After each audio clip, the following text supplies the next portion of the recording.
S ಆತ್ಮೀಯ SSLC ವಿದ್ಯಾರ್ಥಿಗಳೇ, so ಈಗಾಗಲೇ ತಾವೆಲ್ಲರೂ ಸ್ಕ್ಯಾನ್ ಕಾಪಿನ ಹೇಗೆ ತರಿಸ್ಕೊಳ್ಬೇಕು ಅನ್ನೋದು ನೋಡಿದಿರಾ. ಸೊ ಈಗಾಗಲೇ Karnataka school examination and assessment board ಅಂದರೆ KSEB ಇಲಾಖಾ ಬೋರ್ಡ್ ಕಡೆಯಿಂದ ರೀಟೋಟ್ಲಿಂಗ್ಗೆ ಹಾಗೂ ಇವ್ಯಾಲ್ಯೂಯೇಷನ್ಗೆ ಒಂದು ಆಪ್ಷನ್ ಅನ್ನು ಕೊಟ್ಟಿದ್ದಾರೆ. ಅಲ್ಲಿಂದ ತಾವುಗಳು ಏನು ಮಾಡ್ಬೋದು, ರೀಟೋಟ್ಲಿಂಗ್ ಅಥವಾ ಇವ್ಯಾಲ್ಯೂಯೇಷನ್ಗೆ ಅಪ್ಲಿಕೇಶನ್ ಸಬ್ಮಿಟ್ ಮಾಡ್ಬೋದು. ಆದರೆ ಅದಕ್ಕೆ ಒಂದು ಏನು ಕಂಡೀಷನ್ ಇದೆ ಅಂದರೆ, ತಾವುಗಳು ಇವ್ಯಾಲ್ಯೂಯೇಷನ್ ಅಥವಾ ರೀಟೋಟ್ಲಿಂಗ್ ಮಾಡಬೇಕು ಅಂದರೆ ಆಲ್ರೆಡಿ ನೀವು ಏನು ಮಾಡಿರಬೇಕು, ಫೋಟೋ ಕಾಪಿಯನ್ನು ಅಪ್ಲೈ ಮಾಡಬೇಕು.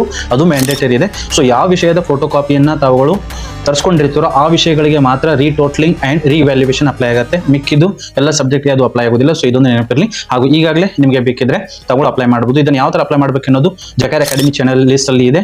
ಅಲ್ಲಿಂದ ಯಾವ ಥರ ನೀವು ಸ್ಕ್ಯಾನ್ ಕಾಪಿಯನ್ನು ತರಿಸ್ಕೊಂಡಿದ್ದೀರಿ, ಅಲ್ಲಿ ಒಂದು ಹೊಸ ಆಪ್ಷನ್ಗಳನ್ನು ರಿಲೀಸ್ ಮಾಡಿದ್ದಾರೆ.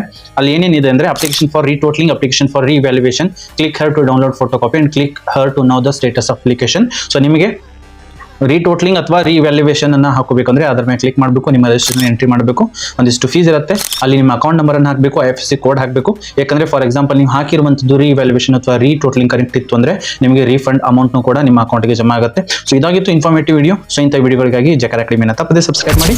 ಮತ್ತೆ ನಾವು ಭೇಟಿಯಾಗೋಣ ಮುಂದಿನ ವಿಡಿಯೋದಲ್ಲಿ. ಜೈ ಹಿಂದ್.